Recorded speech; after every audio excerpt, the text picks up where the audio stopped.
Bad news for our travelers. Airports across America are facing long lines and wait times due to the partial government shutdown. Republicans are launching a voting bill debate that could last weeks or even months. Attorney General Pam Bondi subpoenaed to answer questions about the Epstein files regarding their release. Federal judge blocks RFK Jr. from making further changes to childhood immunizations. Welcome to WU TV. I'm Alexis Hilton, and this is Allison Padula.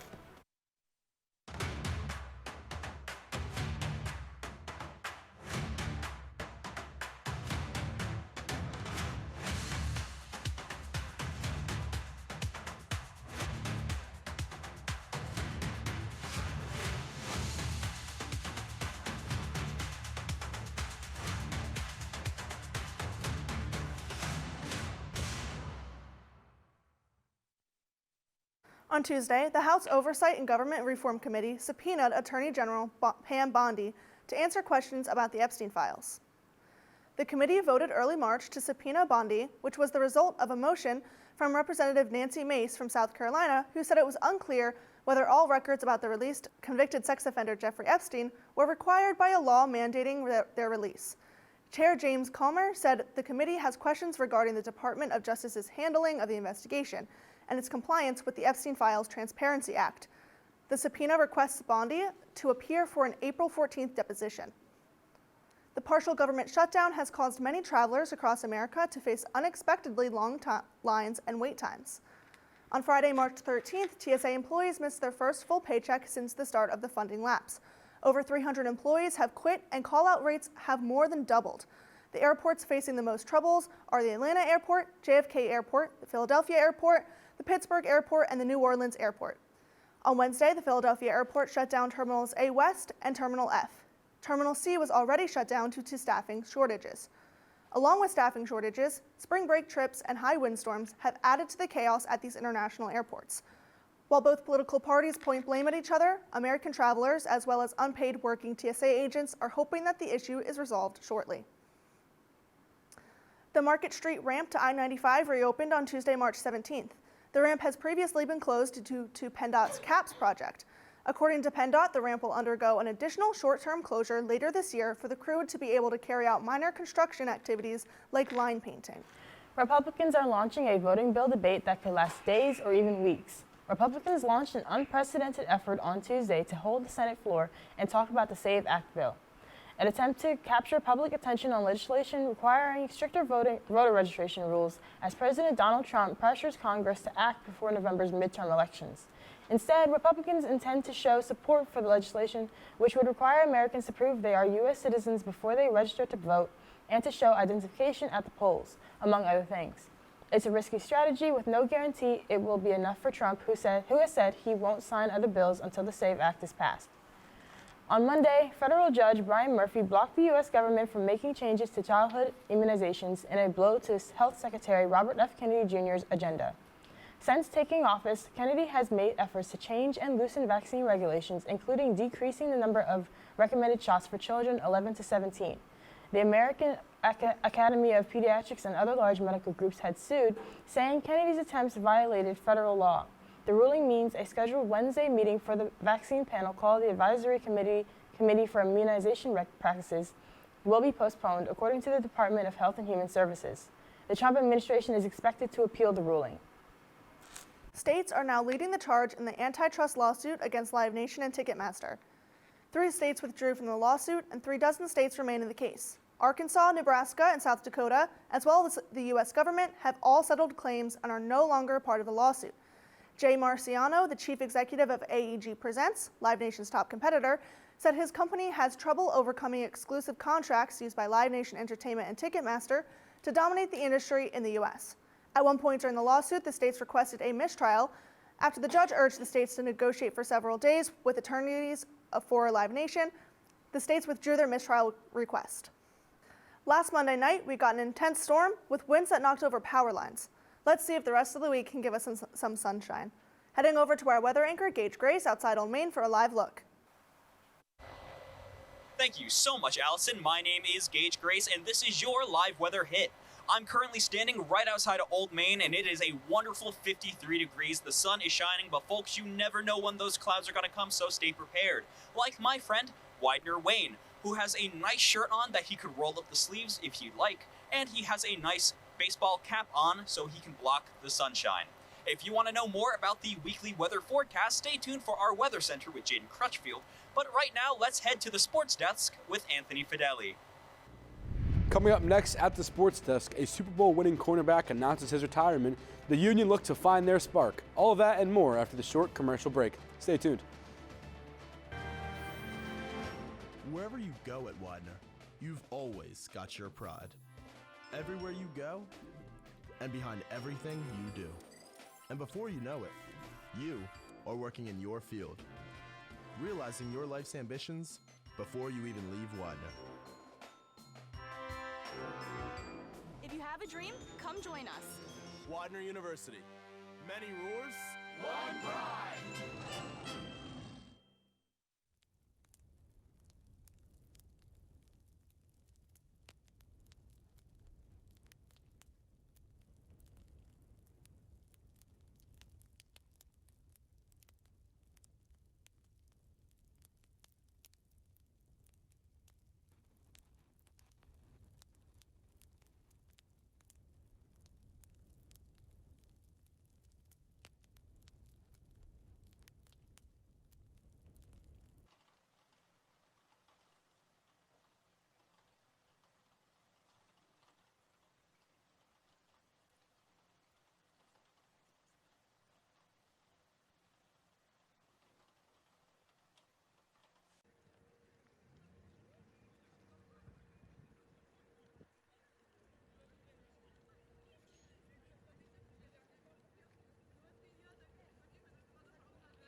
Welcome back to the sports desk. I'm Anthony Fedeli.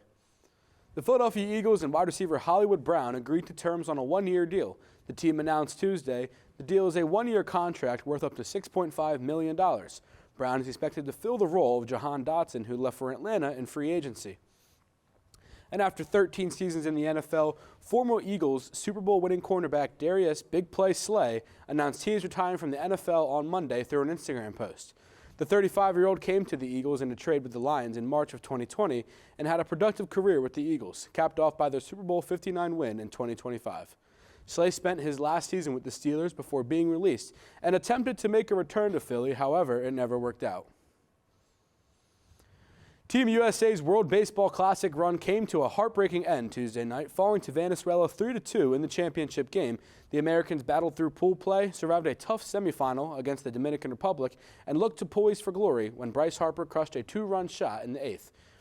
But Venezuela answered right back in the ninth with a go-ahead double, and that was all she wrote. Venezuela claims their first ever World Baseball Classic title, while for Team USA, it is their second tournament in a row, going home with silver. So close, but not quite. The Philadelphia 76ers got blown out on the road last night, falling to the Denver Nuggets 124-96, and it couldn't have come at a worse time for Philly.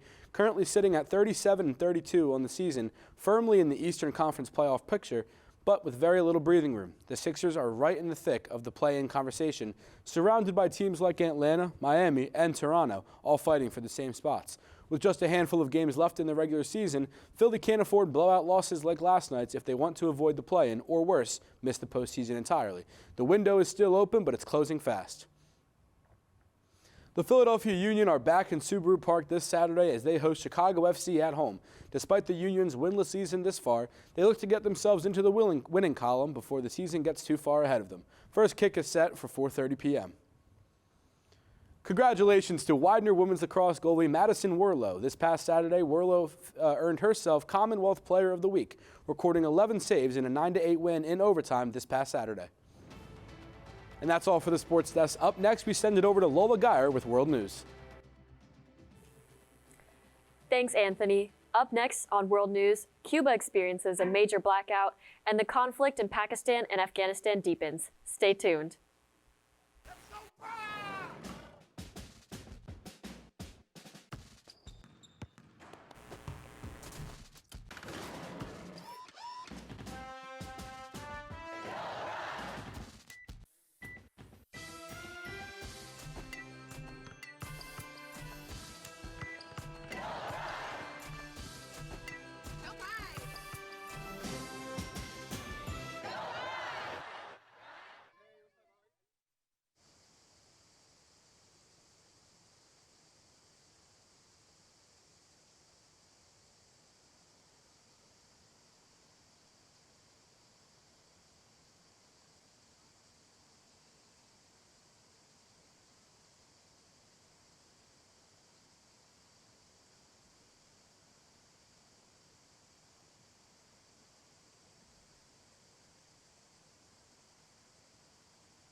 Welcome to World News, where we cover the biggest stories from around the world. I'm Lola Geyer.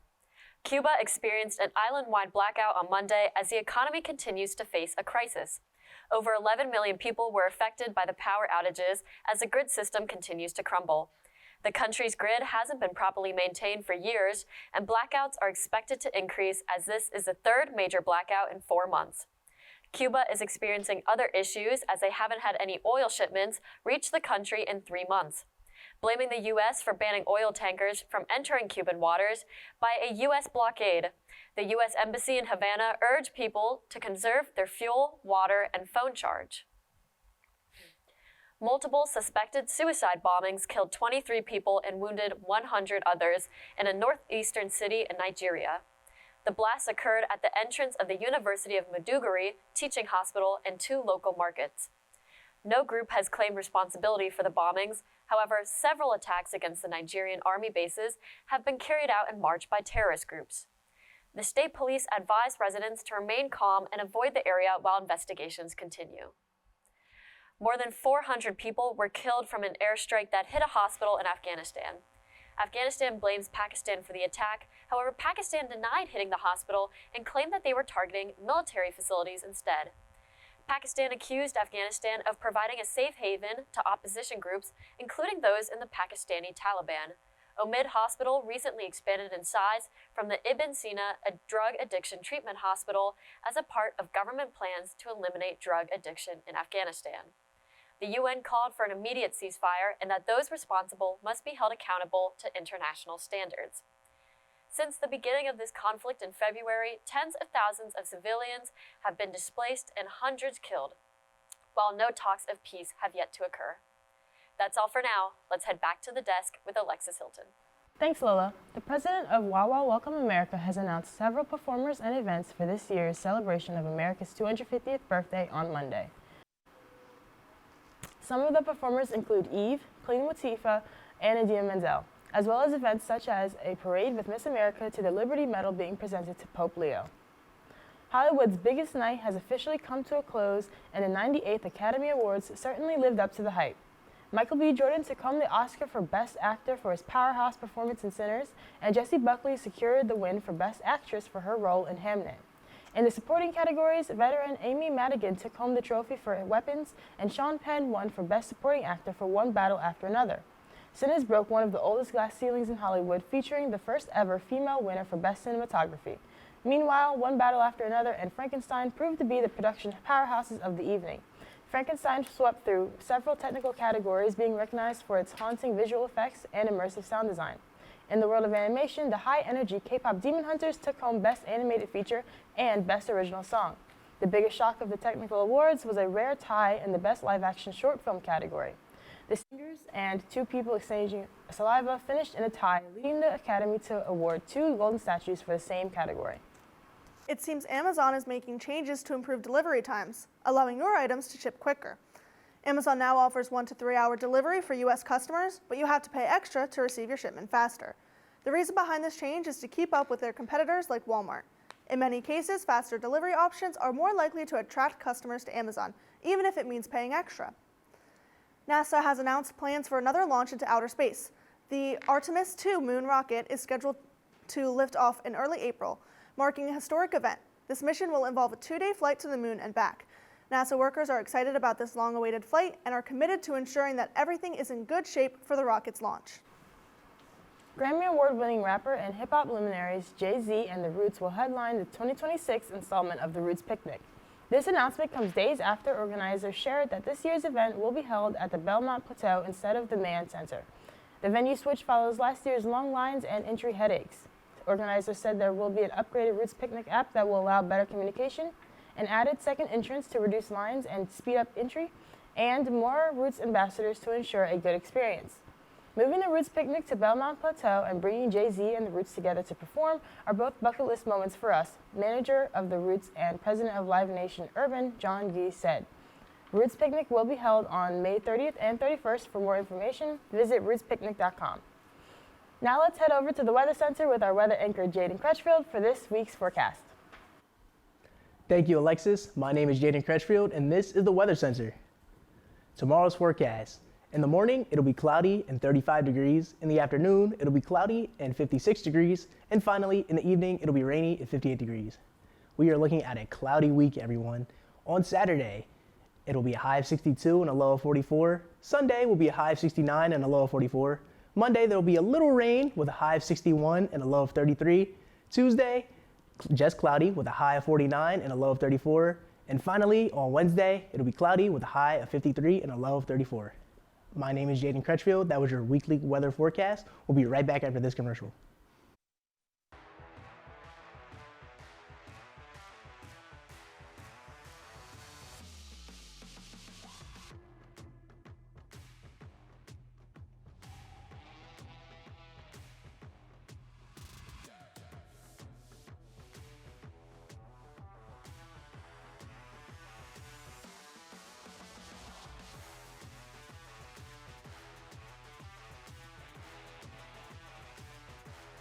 Here are some highlights on Widener events happening around campus.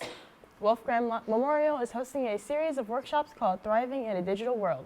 This series will go over various topics such as AI, accessibility, the digital archives, and ebooks. The 2026 Student Leadership Awards nominations are still open through March 27th at 5 p.m. The theme this year is Move, Lead, Win. Now is the time to nominate deserving individuals and organizations for the various award categories available. When nominating, consider the impact they've made on the Widener community. Students can also nominate deserving individuals for the SGA Campus Impact Awards, which highlight an outstanding senior professor and campus advisor. All nominees will be invited to the Student Leadership Awards ceremony on April 26, 2026. How did you celebrate Pi Day on March 14th? Widener's Math Club hosted its Pi Day event on Tuesday, where they served pizza and pies to celebrate the holiday. The students also pied several professors and one of their student e-board members. Widener's Honors Program is hosting Honors Week the week of March 23rd through March 27th. During this week, the various honor societies on campus will be hosting inductions, amongst other events. These events include a jazz concert, stargazing, and a variety of presentations made by both current students and alumni of Widener University Honors. On Friday, March 20th, from 5 p.m. to 6 p.m. in the University Center Pride Den, the International Students Association is doing an international mixer game, a lively, interactive event where international students can meet, share their cultures, and play fun icebreaker games like cultural bingo, guess the flag, or trivia about different countries. Light snacks and drinks will be provided. Go to Widener and Gage to RSVP for this event. Ready to learn more about financial aid? Building upon the basic concepts of financial aid, Widener's Office of Student Financial Services provides this timely virtual session for admitted Widener students and their families. The session will take a deeper dive into the details of the different types of aid and when and what you can expect with your financial aid offer. The Widener payment plan will be described and questions will be answered. This event is open to students and families applying for financial aid. The event will be on March 24th, 7 to 8 p.m. on Zoom. Registration is required prior to the event. You can register on Widener's website. Are you familiar with renowned painter Bob Ross? The Widener Art Club is hosting a Bob Ross Paint-Along event on March 26 at 5 to 7 p.m. in the Web Room. During this event, students are invited to come paint happy trees while following a signature Bob Ross Paint-Along. Now I must direct attention to my dearest co-anchor, Alexis Hilton, who will be turning the Big 21 this Monday, March 23rd. Alexis is a wonderful friend and co-anchor and always lights up the room she's in. Everyone please join us in saying happy birthday to Alexis. Here's to the year ahead. For Alexis Hilton, Lola Geyer, Anthony Fedeli, Jaden Crutchfield, and Gage Grace, the entire behind-the-scenes crew of WU TV, I'm Allison Padula. Thank you for watching, and good night.